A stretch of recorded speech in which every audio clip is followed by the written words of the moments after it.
Howdy guys, Jimmy Song here. In this video, I'm going to talk about something a little controversial, the recent Bitcoin culture war. And this all started, funny enough, by Lee Quinn's tweet about ETH guys being hotter or something like that, and then it devolved into a discussion about who's left what, who left Bitcoin because it was unwelcoming, etc., etc. A few things about this before I get started. First of all, I like all of the people involved, right? I'm friends with Lee, I'm friends with Francis, and I'm friends with Eric, and Matt, and John, and Pierre, and Michael, and Safety. And I'm friends with everybody that's been kind of involved in this sort of clash online. And I think some level of debate is healthy, although at some point it's kind of like talking past each other. So I don't find that particular part that enlightening. But I want to give some context into why I think both camps are thinking the way they do, and essentially why we need to elevate the level of discourse instead of just sort of talking past each other. So first of all, the whole thing about needing to be more inclusive and all of that.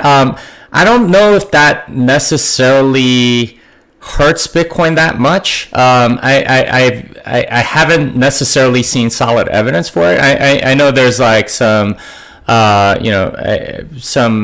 people that are saying, yeah, they left and they went to some other project. It's hard to know what people's actual motivations were, because in many ways there's all sorts of motivations to go to another project. First of all, you can make a lot of money, right? You start your own coin. You can print basically your own money. The only thing is that you lose all your reputation. So that's something that you have to kind of take into account when you're going and doing stuff like that.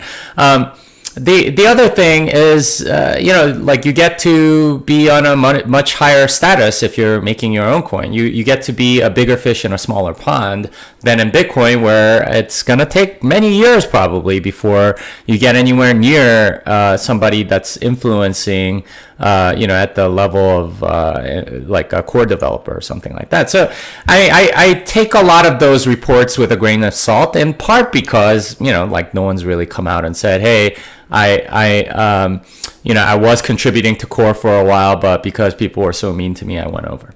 That said, the need for inclusion, we want good talent to stick around, right? And it's possible that they have left. And I respect Matt Corallo and John Newberry for, kind of sticking up for those people. I mean, I think they subscribe to the whole Jocko Willbrink, extreme ownership type of thing. If something is wrong, they want to help correct it, and this is exactly the kind of mentality, by the way, that you would want from core developers is people that take extreme ownership of not just the code, but of the culture around it, and they're trying to make things better. So I totally respect them for that, and for I guess speaking of for people that might not want to come forward. The other side is essentially people that are essentially saying, hey, if those people kind of left, then we probably didn't want them in the first place. Now, I don't know about their abilities, right? Because we don't have actual names, and I haven't examined their code. So it's hard for me to know whether or not real talent has left Bitcoin as a result of, quote unquote, the toxic culture. That said, there's some strong evidence that a lot of organizations sort of get taken over this way, that by sort of guilting or shaming people into accepting stuff that they might not necessarily want.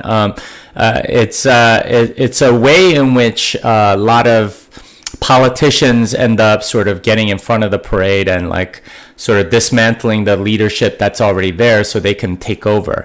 And this is not an uncommon way in which things work. We saw a bit of that during Bitcoin SegWit 2x, where a lot of businesses try to say that they represented all the users when in fact they weren't. They were representing themselves, and they were fighting for stuff that would have been very convenient for themselves. So, some of the concerns did seem a little bit like, I'm not sure where that came from. That wasn't something that I necessarily saw too much of. And the people that have left, well, I mean, they might be saying that they left because they felt unwelcome. But again, like, there were lots of motivations to leave for other projects, and many people have without even a second thought to quote unquote the toxic culture. It was because they had the opportunity to make a lot of money doing other stuff, or to try something new, or whatever, or to have higher status in a smaller community, and so on. So all of that